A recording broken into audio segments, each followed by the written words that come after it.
गजा से West Bank पहुंच गया है इसराइल। वहां भी तबाही और बर्बादी का मंजर है। लेकिन इस बीच इतवार 8 सितंबर की रात इसराइल ने गजा, वेस्ट बैंक और साउथ लेबनान के बाद अचानक एक नया मोर्चा खोल लिया है।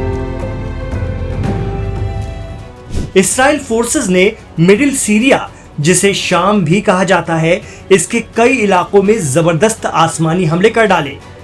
आखिर गजा में हमास और लेबनान की तरफ से हिजबुल्लाह से लड़ते हुए इसराइल सीरिया क्यों पहुंच गया? ये सवाल किसी के भी जहन में आना लाजमी है। लेकिन आपको बता दें कि इस्राएली हमलों के वीडियो दहलाने वाले हैं। देर रात हुए इन हमलों का सबसे बड़ा निशाना सीरिया की हमा स्टेट थी। इस्राएली हमलों में कम से कम 4 लोगों की मौत हो गई। इसके अलावा 13 शहरी जख्मी हो गए, जबकि कई लापता हैं। लोगों ने सड़कों और घरों में आग लगने की वीडियो और तस्वीरें शेयर की हैं। सीरिया की सरकारी न्यूज एजेंसी के मुताबिक सीरियाई एयर डिफेंस फोर्सेस ने उनके मुल्क में कई पॉइंट को निशाना बनाकर किए गए हमलों का सामना किया। मीडिया रिपोर्ट्स के मुताबिक जिससे हमा सूबे में एक हाईवे बुरी तरह बर्बाद हो गया और आग लग गई। आखिर हमास और हिजबुल्लाह से दो सरहदों पर जूझ रहा इसराइल एक अलग मुल्क सीरिया कैसे पहुंच गया? तो इसकी सबसे बड़ी वजह है ईरान।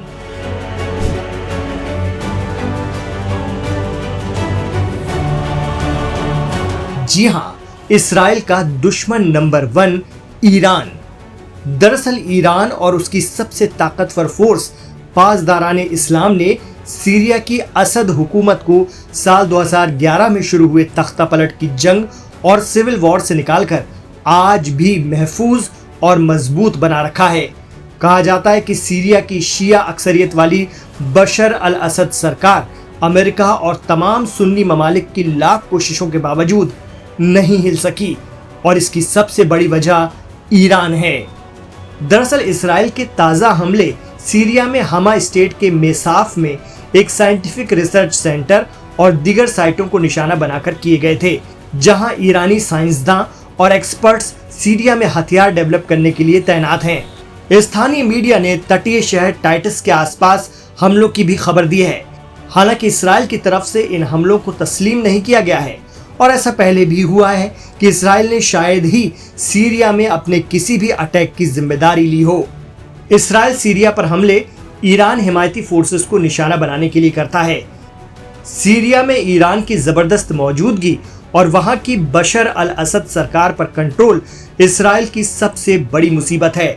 इसकी सबसे अहम वजह है सीरिया ईरान के लिए लेबनानी जंगजू तंजीम हिजबुल्लाह को हथियार भेजने का एक अहम और सेफ रास्ता है। वही हिजबुल्लाह जो आज़ाद फिलिस्तीन के लिए इसराइल से मुसल्लह जंग लड़ रहा है। जानकार मानते हैं कि सीरिया पर हुए इन ताज़ा हमलों का जवाब आगे आने वाले दिनों में इसराइल को हिजबुल्लाह की तरफ से मिलना तय है। ये भी हो सकता है कि ईरान, हिजबुल्लाह और हमास तीनों मिलकर कोई बड़ी जवाबी कार्रवाई करें।